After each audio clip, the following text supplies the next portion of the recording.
Si ustedes van a la página de internet de la Interpol, la Policía Internacional, y ponen cualquiera de estos nombres, Jack Warner, Nicolás Leos, Alejandro Bursaco, Hugo o Mariano Hinkis o José Margulies, les va a parecer que tienen circular roja.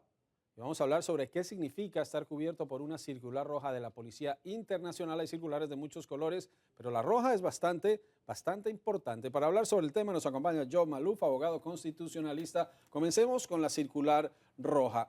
¿Qué significa que una persona esté cobijada por esta medida? Bueno, las autoridades de un país te están buscando para arrestarte. Tienen una orden de arresto y te consideran como una persona importante y peligrosa. Ahora, la circular roja quiere decir que el gobierno en cualquier frontera inmediatamente te va a detener. La Policía Internacional tiene jurisdicción en el mundo, esencialmente, y con eso pueden traerte al país donde te están pidiendo tu extradición. ¿Alguno de estos personas que son buscadas pueden estar en Argentina, pueden estar en Brasil? La policía de ese país, entonces, al tener la orden roja, tiene que buscar a estos individuos, detenerlos y ya esperar que siga el curso del proceso de extradición, que es diferente en cada país.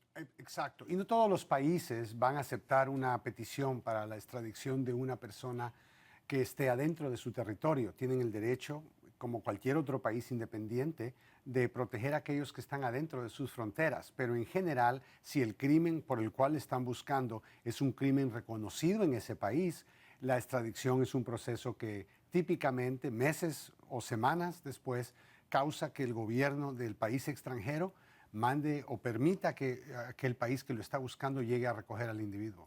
Aquí se habla, hay mucha especulación sobre estos casos. Primero, un debate sobre la jurisdicción.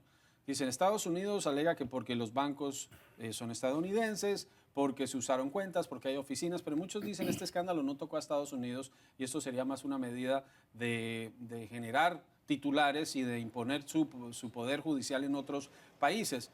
Pero, ¿cómo es el proceso? Y ahora la pregunta es si los que están detenidos y los que están acusados pueden ahora acusar a otros y se dice que la renuncia de Blatter se debería a eso dicen fuentes del gobierno de Estados Unidos. Bueno, definitivamente es un proceso donde una persona puede ir enfrente del tribunal y decir esta extradición es ilegal porque el país que me está pidiendo no tiene la jurisdicción o el poder para acusarme de un crimen. Estos crímenes no tienen mérito, esencialmente. Pero ese es el riesgo que se toma la persona, esperando y esperando el proceso de extradición. Y durante ese tiempo, la mayoría de ellos no tienen fianza para salir bajo libertad condicional. Entonces están peleando en contra del hecho de que están detenidos. Tienen un argumento, decir que el crimen no ocurrió aquí, entonces no tiene el país jurisdicción. Pero al mismo tiempo, en términos de dinero, lo que es cables, comunicaciones, cosas que envuelven Estados Unidos, no es mucho lo que se necesita para que la Corte en Estados Unidos pueda acusar a una persona si utilizó ya sea su sistema bancario o la línea telefónica, el correo. Esos contactos pueden ser suficientes para que una persona sea acusada. Y se dan casos de personas que son extraditadas, que después se demuestra que son inocentes, regresan a sus países, pero ya ese proceso se hizo, ya la persona fue puesta en la picota pública. Pero hablemos de cómo avanza una investigación de este tipo.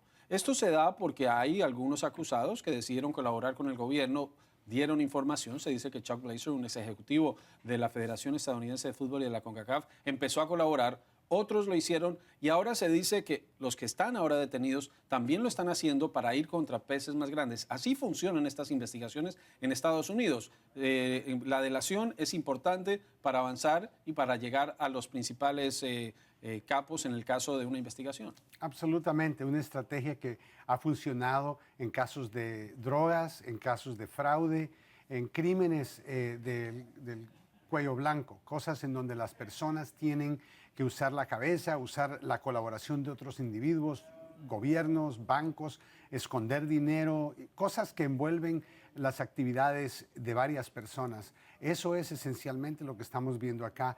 Y Juan Carlos, no es muy difícil con los rumores y con todas las cosas que se han visto, poder causar que un cargo se presente en contra de una persona. Todavía tenemos que esperar el juicio, el proceso en donde van a haber pruebas contundentes de que cada acusado es culpable más allá de una duda razonable, asumiendo que las cortes tienen jurisdicción. Así que tenemos que esperar el proceso, pero no es muy difícil que una corte americana tome jurisdicción ni que puedan comprobar cargos de esta índole.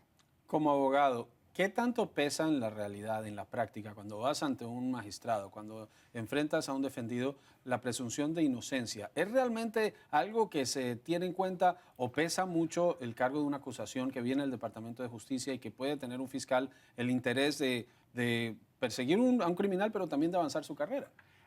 Cuando estaba estudiando leyes, una de las primeras oportunidades que tuve de ir a una corte federal, le pregunté a un candidato en un jurado qué pensaban del hecho de que la persona tiene este concepto de presumirse inocente y me dijo, yo no veo mucha gente inocente que el FBI lo está investigando, lo arrestan y lo llevan a una corte. Así que al final del día la ley habla de que se asume que una persona es inocente hasta que se le pruebe culpable, pero en términos de la batalla que tienen los acusados es una batalla larga, porque se asume que el gobierno no va a estar perdiendo tantos años en investigar a un individuo que es inocente, aunque la realidad es que todos se presumen inocentes. Se presumen inocentes y hemos visto en otros casos, pero acabamos de ver numerosos casos de personas condenadas a la pena de muerte o personas que han pasado décadas en la cárcel sin haber hecho por el delito por el que fueron condenados.